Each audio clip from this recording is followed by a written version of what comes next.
Hi. Something that I began to notice in my previous videos, in the comment section specifically, is that a lot of people are confused with what it means to be an atheist. Many people are deciding that atheists can only be materialists because of the basis of their beliefs, and I believe that to be strongly incorrect. And this is being brought up because of the conflict between materialism and consciousness. I wanted to take this time to explain both thoroughly why I believe I can still be an atheist without being a materialist, and go over some of the comments that I've received because I think the arguments are really interesting that are being made against me. As always, I thank you for watching, and I thank you for leaving these comments too. I really enjoy going through them, and I appreciate that they enable me to make more videos like these. Thank you. So as I said previously, I believe myself to be an atheist. This means that I believe our universe was created through scientific means that eventually we may be able to understand, but for right now, we can't. And because of this, I believe the organisms in our universe have evolved as the universe has evolved to bring us to the conclusion that we have today, which is humanity on Earth. And a lot of people bring up like the fine-tuning theory, saying, oh, but the variables are so close to being off in our universe, you have to say there's some creator pulling all these strings to make this the perfect existence for us. But I strongly disagree. One more time, Richard Dawkins. Organisms adapt to their environments, not the other way around. We are so finely tuned for this universe because we had to evolve to become this finely tuned. You don't look at clams in an ocean and you think, how can they survive this immense pressure, these insane conditions that we can't survive? You don't look at that and go, it must be God's doing. At least some of you don't. Instead, you look at it and go, oh, these organisms have evolved over time to best suit these conditions. That is exactly what happens to make it seem like this planet within this universe containing these creatures is so perfect in the grand scheme of things. It is a means of evolution. These are my beliefs, but this often confuses theists because they conflate the idea of believing in the universe through scientific means with pure materialism. Ergo, you need to be a materialist to be an atheist. See, materialism is the idea there is no spiritual world. There is no world beyond what we can observe physically and through our scientific measurements, no matter how micro those can go. This idea of only matter physically existing is paired with the naturalistic worldview that makes up a lot of atheist perspectives. This does quickly become a problem, though, because consciousness in itself cannot be measured or quantified. If someone were to imagine an image in their mind, they could potentially see that image in their mind's eye, but they cannot explain how or where that image is appearing. Even as you hear me ask you to imagine that thought process that you're having, we cannot measure that in any means. Which of course leads us to believe that our thoughts and consciousness are not of physical matter. This idea is what leads me to discredit the materialist view, but I still remain an atheist.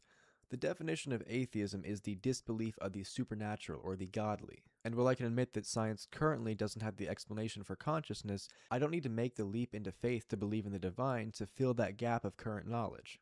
Dawkins also said just because there is a lack of evidence for or against a claim, it does not mean that it is equally likely or unlikely. Of course, he was specifically talking about the existence of a creator, meaning that based on previous claims with evidence, like the creation of other gods we have disproven, gods that would control the weather, gods that would control human emotion, we can safely say there's more evidence against than for God, despite not having clear evidence on the exact topic of our current existence of what we see as a Christian God. Seeing as my definition that I follow of atheism is currently fully compatible with materialism, there is no problem with these ideas conflicting at all, but I see it brought up so much that I cannot be an atheist because of the idea of consciousness. It conflicts with materialism. And I want to go over some of the claims that have been made and arguments against me through past comment sections. Here's one. I suppose there might be an atheist with non-materialistic worldview. Not sure though, I can't imagine such a person. And to be clear, I'm talking about materialism here only because I see it as a binary grouping. You are either materialistic or not, no in between, so that's why it applies to all atheists. Except I don't think it does apply to all atheists. There is an in-between inside believing in a divine creator or believing that everything is quantifiable physical matter. This also ignores the different sectors of materialism that exist. There's strict materialism, which, as I said before, everything in the world is of strict physical matter and can be quantified in some way, or there's non-reductive materialism, which believes that consciousness is real and caused by the brain, but not reducible to the brain, therefore not being held back by the bounds of quantifiable measurements. It's with the latter that many atheist philosophers or scientists land because it meets the most qualifications for rejecting the divine, while also walking that in-between for not rejecting the idea of anything being beyond scientific reach.